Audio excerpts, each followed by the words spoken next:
Hello everyone, तपाईलाई Nepal online स्कुलमा स्वागत छ। यो भिडियो सिरिजमा हामी फ्री राइटिङमा एस्से कसरी लेख्ने भनेर यो भिडियोमा हेर्छौं। यो भिडियोमा हामी एस्से लेख्नको लागि कसरी इन्फर्मेसन कलेक्ट गर्ने र के ध्यान दिनुपर्छ भन्ने कुरा हेर्छौं र त्यसपछि हामी फर्स्टको एस्सेको प्याराग्राफ भनेको इन्ट्रोडक्सन पार्ट है, त्यो अल्टिमेट इन्ट्रोडक्सन कसरी लेख्ने त भन्ने कुरा आज इन्ट्रोडक्सनमा फोकस भएर हामी यो भिडियो गर्छौं र अब त्यसपछि हामी बडी प्याराग्राफ र कन्क्लुजनतिर जान्छौं। सो सुरु गरौं। ओके, अब फ्री राइटिङ भन्ने बित्तिकै स्टुडेन्टहरूलाई चाहिँ प्राय अलि गाह्रो लाग्ने गर्छ। सो किन गाह्रो लाग्छ त भन्दाखेरि फर्स्टमा त अब जुन टपिकबाट पनि आउन सक्छ, फ्री राइटिङ भन्ने बित्तिकै इट्स फ्री हैन, र के हुन्छ भन्दाखेरि विद्यार्थीलाई एउटा आइडिया जेनेरेट हुँदैन र त्यो आइडिया कसरी जेनेरेट गर्ने हैन, कुनै एउटा टपिक आयो भने त्योसँग सम्बन्धित प्रुफहरू रिसर्चहरू कसरी गर्ने भन्ने कुरा फर्स्टमा जान्नुपर्छ। फर्स्टमा you have to plan and prepare what you will be researching about the topic. So फर्स्टमा त तपाईले प्लान गर्नु पर्यो।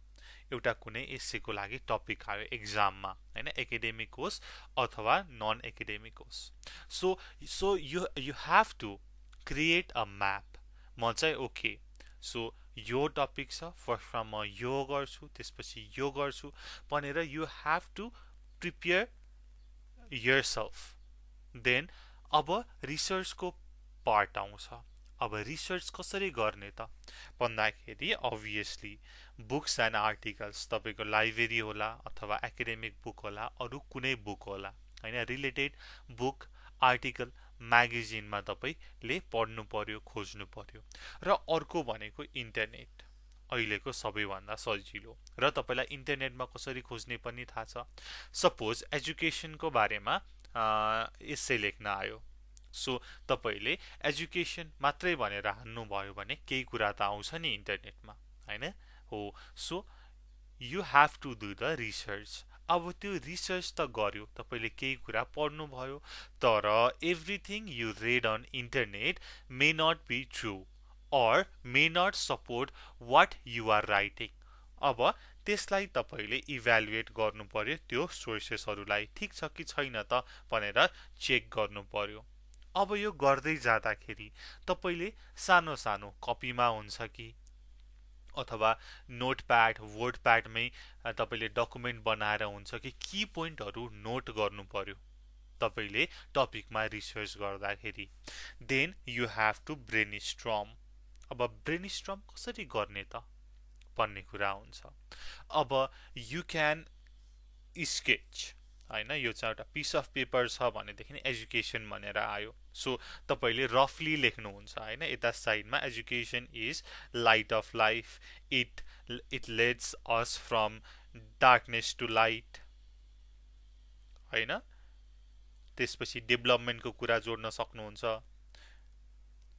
त्यसपछि अब एजुकेसन भएन भने के हुन्छ त भन्ने एउटा पोइन्ट हुन्छ हो। यसरी तपाईले रफली ब्रेनस्टर्म गर्न सक्नुहुन्छ र पछि ठ्याक्कै यो ब्रेनस्टर्म गरेको पेपरलाई हेरेर तपाईले एक्चुअल एस्से लेख्दाखेरि चाहिँ ओके यो टपिक चाहिँ बाँकी छ है, यो टपिक चाहिँ इट इज इम्पोर्टेन्ट भनेर थाहा हुन्छ। सो फर्स्टमा के गर्नु पर्यो त, you have to plan and prepare, then do your research. कता हुन्छ त, किनकि सबै एस्सेको टपिकको हामीलाई सबै ज्ञान त हुँदैन। So you must do your research. Then अघि गरेको रिसर्चको आधारमा तपाईले ओके यो कुरा मलाई चाहिन्छ है यो एस्से लेख्दाखेरि भनेर तपाईले आफ्नो इन्फर्मेसनलाई इभ्यालुएट गर्नुहुन्छ, भ्यालिडेट गर्नुहुन्छ। Then you have to brainstorm. Okay म यसरी गर्छु भनेर तपाईले ब्रेनस्टर्म गर्नुहुन्छ। अब तपाईले इन्टरनेटबाट केही कुरा त लिनु भयो, यु नो इट। अब त्यसलाई जस्ताको तस्तै सार्नु त भएन। So you have to avoid plagiarism and you should not write as it is. तपाईले कपी एन्ड पेस्ट गर्नु भएन, त्यसलाई के गर्नु पर्यो त भन्दाखेरि प्याराफ्रेज गर्न पर्यो। पहिलेदेखि के एउटा सेन्टेन्स छ भनेदेखि you have to write it in your own sentence, in your own words. ठीक छ, तपाईले इन्टरनेटबाट हो कि एजुकेसनको बारेमा विकिपिडियाबाट केही कुरा लिनुभयो, अब तपाईले एसे लेख्दाखेरि त्यसैलाई लेख्ने हो त होइन नि। सो त्यसलाई चाहिँ प्याराफ्रेज गर्नु पर्यो। अब प्याराफ्रेज कसरी गर्ने त भनेर कुरा आउँछ। प्याराफ्रेज गर्दाखेरि सिमिलर वर्डहरू राख्ने र जस्तो माथिको सेन्टेन्स छ त्यसको मेन आइडिया चाहिँ तपाईले प्याराफ्रेज गर्दाखेरि त्यही आइडिया आउनुपर्छ त्यो सेन्टेन्सले पनि। जस्तै एजुकेसन भनेर छ भनेदेखि एजुकेसनको सिनोनियम स्कुलिङ हुन सक्ला। जस्तै education is important for our life, एकदमै सिम्पल सेन्टेन्स छ भनेपछि त्यसलाई तपाईले प्याराफ्रेज गर्नु पर्यो भनेदेखि कसरी गर्न सक्नुहुन्छ त। सो मैले अघि सेन्टेन्स भने education is important for our life भनेर भयो। अब यसलाई मैले प्याराफ्रेज गर्नु पर्यो भनेदेखि मैले एजुकेसनलाई स्कुलिङतिर लान्छु। स्कुलिङ इज प्राइम थिङ अथवा की फ्याक्टर अथवा prime factor for every one's life लेख्छु म। एभ्री वान्स लाइफ लेख्छु। ठीक छ, र माथिले भन्न खोजेको पनि तलले भन्न खोजेको पनि एउटै हो।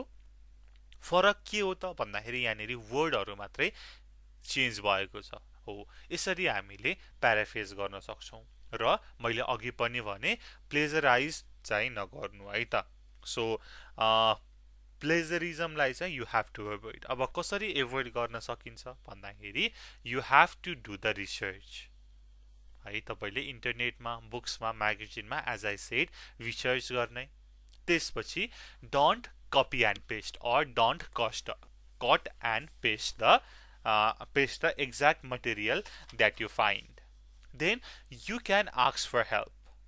If you ever run into trouble, do not panic. You can ask your friend, instructor or your teacher. Then avoid the common error that lead to plagiarism. जस्तै तपाईले के कारणले प्लेजरिजम हुन्छ त भन्ने कुरा थाहा पाउनु पर्यो। एउटा एक्जाम्पल दिन्छु म। सो एउटा एक्जाम्पल प्लेजरिजमलाई एभोइड गर्नको लागि भने के हो त भन्दाखेरि अब कसैको कोटेसन छ भनेदेखि अकर्डिङ टु हैन समवन हैन कोही मान्छे के त अकर्डिङ टु अल्बर्ट आइन्स्टाइन भनेर तपाईले कोटेसन मार्क भित्र लेख्नु भयो भनेदेखि त्यो प्लेजरिजममा काउन्ट हुँदैन है। र यो चाहिँ यस्तै गरी हाउ टु एभोइड प्लेजरिजम भनेर छुट्टै भिडियो छ, यु क्यान वाच द्याट है त। यो चाहिँ मैले थोरै कुरा भने। अब हामी सिधै हाम्रो the ideal intro, the ultimate intro तिर जाउँ। How to write a ultimate intro, how to write a ideal introduction for our essay. So introduction भन्ने बित्तिकै हाम्रो first paragraph of the essay. So first paragraph कस्तो हुनुपर्छ त एउटा एसेको, एउटा आइडियल, एउटा पर्फेक्ट एसेको भन्दाखेरि it should be grabbing towards the reader. एउटा रिडरलाई चाहिँ जस्तै चुम्बकले एउटा के त म्याग्नेटिक मटेरियललाई तान्छ नि त हैन, त्यस्तै गरी आकर्षित गर्नु पर्यो। त्यो इन्ट्रोडक्सन पढ्दाखेरि बडी पार्ट पनि पढुम लाग्ने हुनु पर्यो। So if you do a good intro for your whole essay, if you do a good introduction, your whole essay will be easier to write. It helps reader a solid idea what they are reading, gives order of argument, gives a better detail. So first ma if you write a better introduction तपाईले अब हामीले बडीमा के लेख्छौं त भन्ने बित्तिकै you can get idea from the introduction किनकि हामीले इन्ट्रोडक्सनमा हामीले अब बडीमा के कुरा गर्न जाँदैछौं भन्ने पनि लेख्न मिल्छ तपाईले रिजन दिने आर्गुमेन्टको कुराहरू पनि लेख्न मिल्छ र first and foremost thing is the reader will know what they are reading यो एस्सेमा के छ त यो एस्से मेरो लागि हो त मैले पढ्नु वर्थ इट छ कि छैन भन्ने एउटा रिडरले आइडिया पाउँछ and it also gives the order of argument अब कुनै एउटा एस्सेको टपिक छ whether you support it or not है र तपाईले सपोर्ट गर्नुहुन्छ भनेदेखि आर्गुमेन्ट दिनुहुन्छ रिजन दिनुहुन्छ हो त्यो रिजनको अर्डरलाई अब तपाईले बडीमा हैन 2-3 प्याराग्राफ लेख्नुहुन्छ अथवा you can conclude it in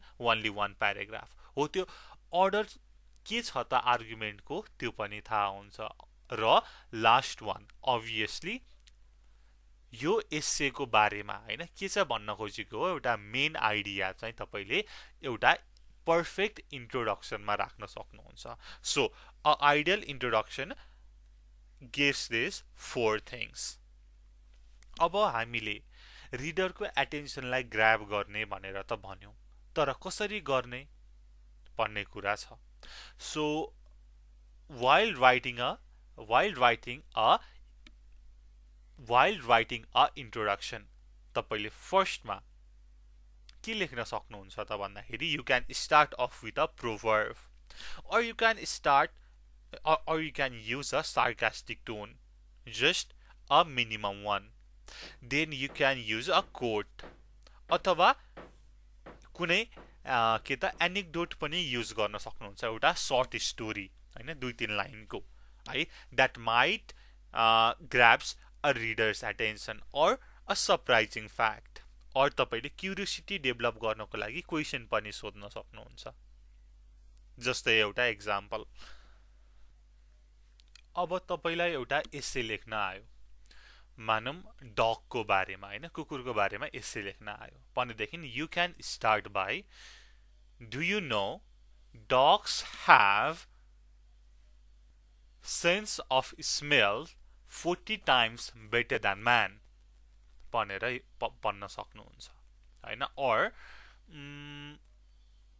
the surprising thing is dogs have 18 muscles to control their ear so तपाईलाई यो कुरा त थाहा थिएन नि त हैन they have 18 muscles in their ear to control their 18 muscles to control their ear भनेर अथवा कुनै पनि क्युरियोसिटी जगाउने क्वेशन सोध्न सक्नुहुन्छ जस्तै like if you are writing essay on the topic of education तपाईले सोध्न सक्नुहुन्छ has the development of technology affected the learning process of a children भनेर सोध्न सक्नुहुन्छ हैन it develops a curiosity अथवा कुनै पनि कोटेसन बाट पनि सुरु गर्न सक्नुहुन्छ सो अघिको जस्तै एजुकेशन को टपिक छ भनेदेखि you can start by an investment in education pays off better interest अगाडि as Benjamin Keeler said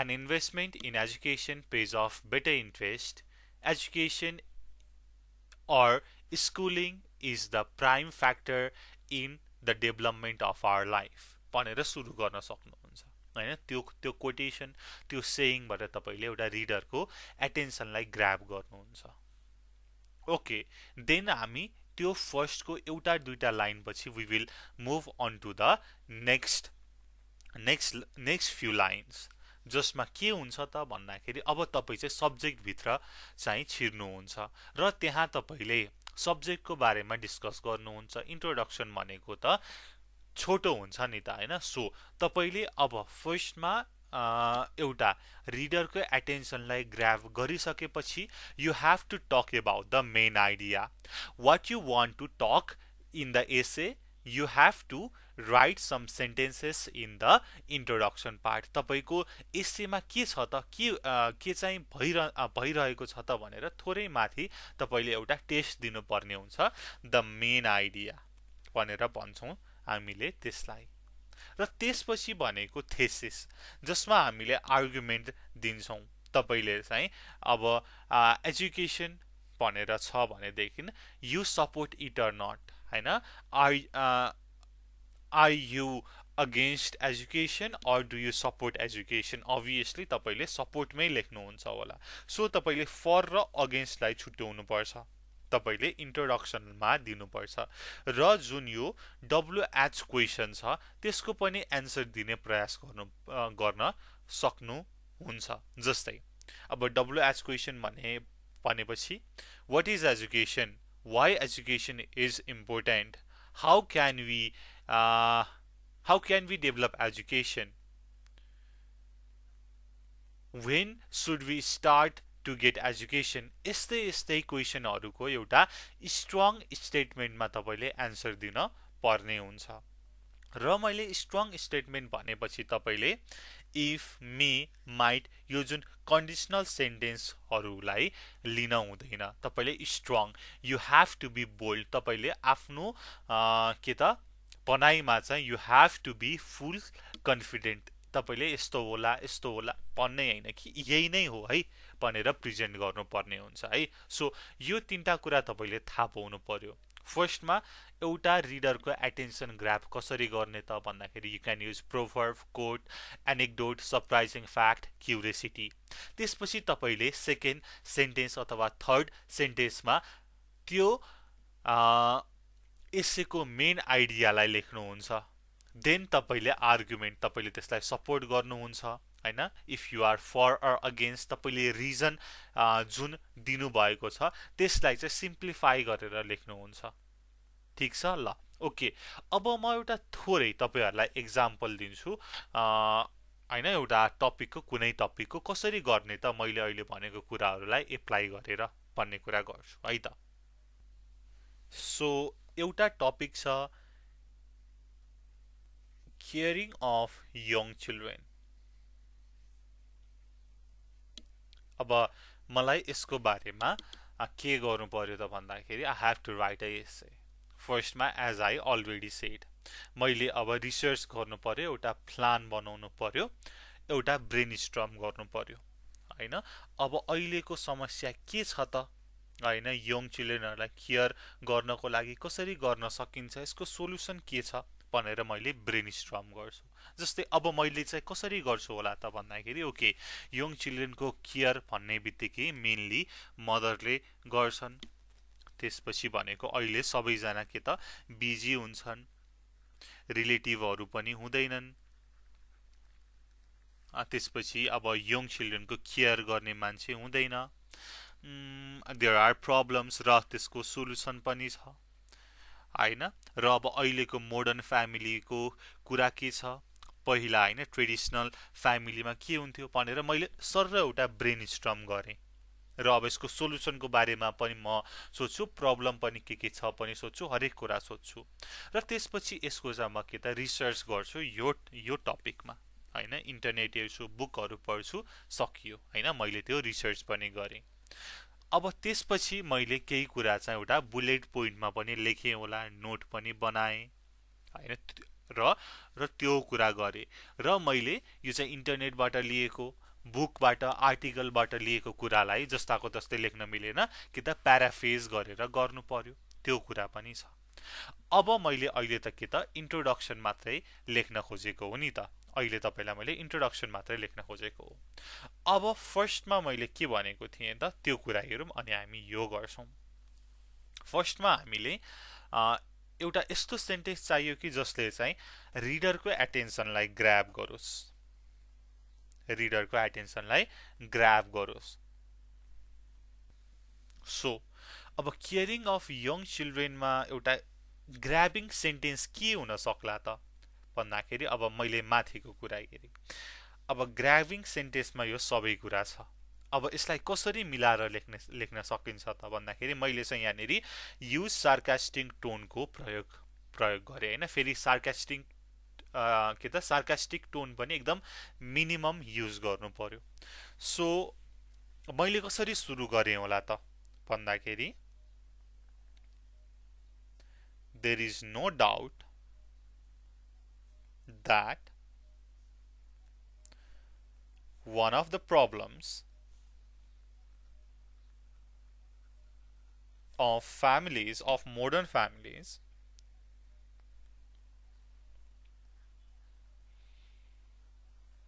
is how to take care of young children. Okay, यो चाहिँ मैले एउटा ग्राभिङ सेन्टेन्सको रूपमा लेखेँ। अब यहाँ के छ त, there is no doubt that one of the problems of modern family is how to take care of young children. So modern फ्यामिलीमा चिल्ड्रेनलाई, यङ चिल्ड्रेनलाई एउटा केयर गर्नेमा चाहिँ प्रब्लम छ, त्यसमा कुनै डाउट छैन भनेर भने। तर मैले यहाँनिर के चाहिँ प्रब्लम छ, त्यसको सोल्युसन के छ भनेको छैन नि।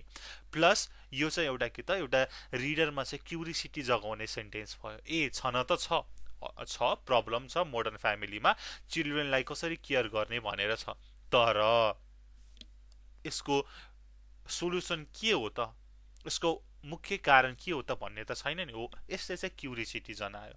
र त्यसपछि म चाहिँ एक दुई लाइन लेख्छु। त्यसपछि भनेको हाम्रो सेकेन्ड पोइन्ट भनेको we have to move on to the topic. ठिक छ, we have to move on to the topic. अब म टपिकभित्र छिर्नु पर्यो, यङ चिल्ड्रेनको केयरिङको चाहिँ अब मैले कुरा गर्नु पर्यो। अब म मेरो मेन टपिकभित्र छिर्छु। अब मैले सेकेन्ड सेन्टेन्स अथवा थर्ड सेन्टेन्स के लेख्न सक्छु त भन्दाखेरि, caring of young children is a sensitive task and one should be responsible and dedicated to take care of the young children भनेर भन्न सक्छु होइन। अब त्यसपछि भनेको अर्को एउटा मैले माथि एउटा पोइन्ट छुट्याएँ, जसमा म के भन्छु भन्दाखेरि, जब तपाईँले अलिकति लामो एस्से लेख्नुहुन्छ होइन, जस्तै अब हाम्रो एस्सेको फर्मेट भनेको इन्ट्रो, त्यसपछि बडी, त्यसपछि कन्क्लुजन छ होइन। सो बडीमा तपाईँले 3 प्याराग्राफ लेख्दै हुनुहुन्छ भनेदेखि यो चाहिँ के त लामो एस्से भयो होइन, 1 3 4 5 वटा प्याराग्राफ भयो। So in लङ्गर essay you can in the introduction by briefly describing what will be covered in each part of essay. मैले एकचोटि फेरि रिपिट गरेँ, in longer essay you can in the introduction by briefly describing what will be covered in each part of essay. अलिकति लामो एस्से छ भनेदेखि तपाईले के त इन्ट्रोडक्सनको इन्डमा यो एस्सेमा हामी के कुरा गर्दैछौँ त भनेर एउटा ब्रिफली एउटा सेन्टेन्स लेख्न सक्नुहुन्छ हैन, जसमा चाहिँ अहिले हाम्रो चाहिँ प्रब्लम र सोलुसनको कुरा चाहिँ म यो एस्सेमा गर्छु भनेर पनि लेख्न सकियो है त, इन्डिङ लाइन चाहिँ। अब मैले यसलाई सरर एउटा फर्मल प्याराग्राफमा लेखेँ है त इन्ट्रोडक्सनको लागि माथिकै कुरा। अब म पुरै मिलाएर लेख्छु, हेर्नु होला।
ओके, यो कुरा भयो है त। यो चाहिँ मैले के गरेँ त, इन्ट्रोडक्सन लेखेँ। एकचोटि म सर पढेर सुनाउँछु।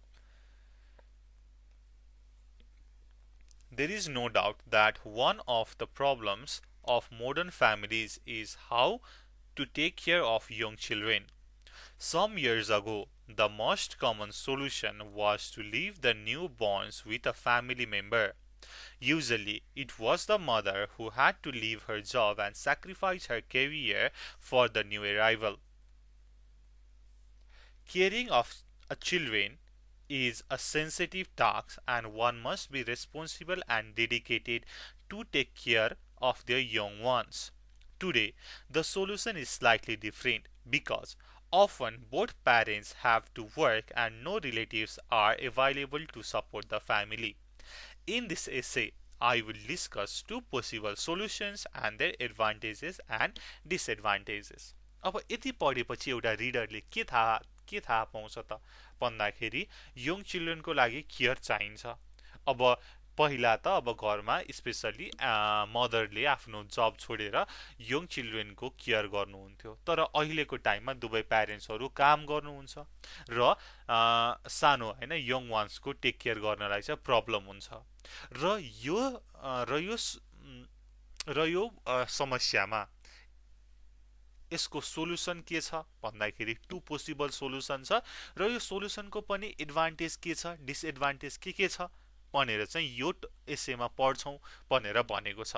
अब मैले यो टु पोसिबल सोलुसन किन लेखेँ त भन्दाखेरि अघि मैले प्लान एन्ड प्रिपेयरमा होइन र मैले के त रिसर्च गर्दाखेरि यो टु पोसिबल सोलुसन पाएँ, र यसको बारेमा चाहिँ म दुईटा प्याराग्राफमा डिस्कस गर्छु भनेर मैले अघि नै प्लान बनाइसकेँ। द्याट्स वाइ आई रोड यो टु पोसिबल सोलुसन्स।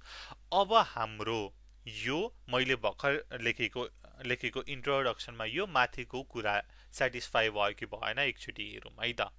सो फर्स्टमा के छ त भन्दाखेरि if you do a good intro your whole essay will be easier.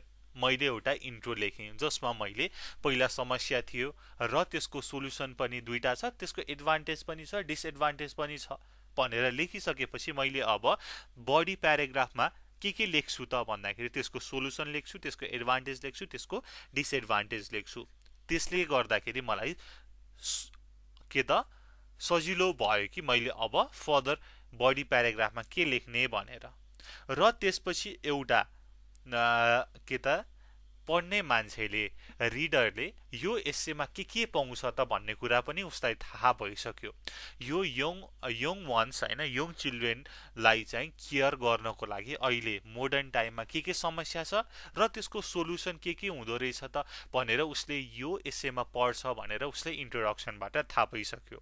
र मैले अर्डर अफ आर्ग्युमेन्ट भनेर भने यहाँ चाहिँ मैले अर्डर अफ आर्ग्युमेन्टलाई चाहिँ त्यति राम्रोसँग देखिएको छैन, किनकि मैले लास्टमा एउटा के भनेको थिएँ त in longer essay you can in the introduction by briefly describing what you will be covered in each part of essay भनेर भनेको थिएँ। त्यो आधारमा लेखेँ र अर्को बेटर डिटेल भनेर लेखेँ होइन। एउटा ओभरभ्यू पाइन्छ यो के त इन्ट्रोडक्सन पढेपछि, ठिक छ। र तपाईले पनि यसरी यसको चाहिँ इन्ट्रोडक्सन लेख्न सक्नुहुन्छ। र अब हामी नेक्स्ट भिडियोमा बडी पार्ट कसरी लेख्ने र कन्क्लुजन कसरी लेख्ने भनेर पढ्छौँ। अब यो भिडियोमा तपाईले के बुझ्नु भएको छैन, तपाईलाई के गाह्रो लाग्यो अप्ठ्यारो लाग्यो यु क्यान कमेन्ट डाउन। र यस्तै फ्री राइटिङको भिडियो अरू केमा चाहिन्छ पनि तपाईले भन्नुहोला, we will do it for you. हामीलाई कन्ट्याक्ट गर्नको लागि 9849595895। Thank you so much for watching. Until next time, goodbye. Keep learning. Jai Chandra Surya. Peace.